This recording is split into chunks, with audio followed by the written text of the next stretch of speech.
साथियों, जय भीम, जय जोहार।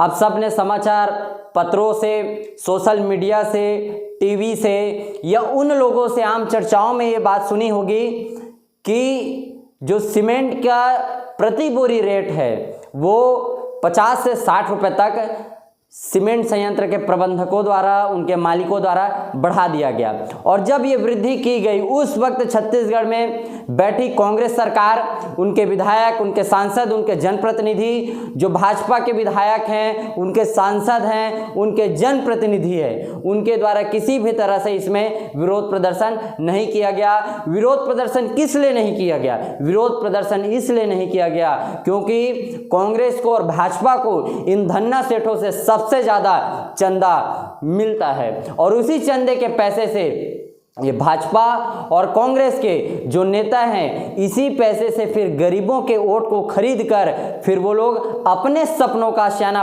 बनाते हैं। लेकिन इसके लिए उन लोगों ने गरीबों के आशियानों पर महंगाई की मार का बोझ डाल दिया है।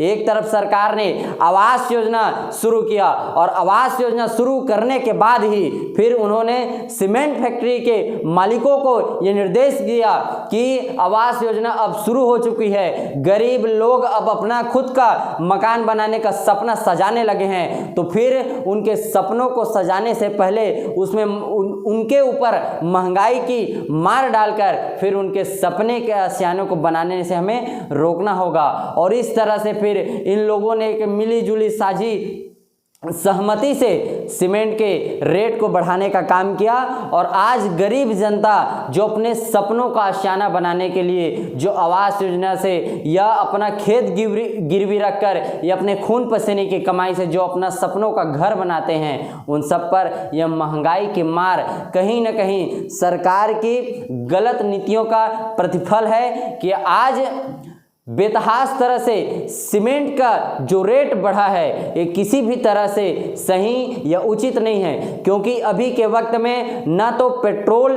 डीजल के रेट में वृद्धि हुई है कि ये कहा जा सके कि ट्रांसपोर्ट खर्च बढ़ गया, इस वजह से सीमेंट के रेट को या उसकी कीमत को बढ़ाया गया है, या किसी भी तरह से बिजली में सरकार की तरफ से किसी भी तरह से बिजली के यूनिट में वृद्धि नहीं की गई, उसकी कीमत में वृद्धि नहीं की गई है।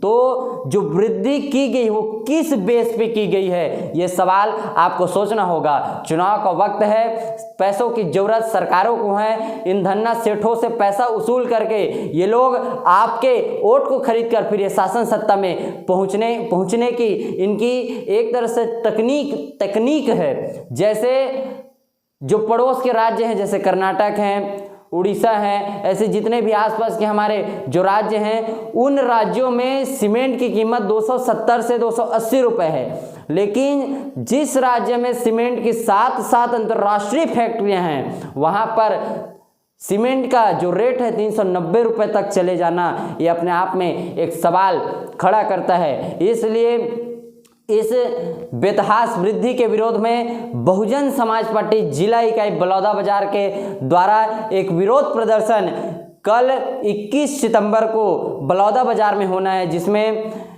ज्ञापन कार्यक्रम रखा गया, जिसमें हमारे प्रदेश के प्रदेश अध्यक्ष माननीय हेमंत पोयाम जी का भी आगमन है। आप सबसे अनुरोध है कि आप सब ज़्यादा से ज़्यादा संख्या में पहुंचकर कार्यक्रम को सफल बनाएं और महंगाई के खिलाफ आप खड़े हों। अगर महंगाई इसी तरह से अगर बढ़ता रहा तो फिर जो लोग अपने सपने सजाए हुए हैं, उन सपनों को उन्हें ताला लगाकर फिर बैठना पड़ेगा। आइए महंगाई के खिलाफ इस लड़ाई को लड़े, एक साथ लड़े, जीत हमारी होगी। जय भीम, जय भारत।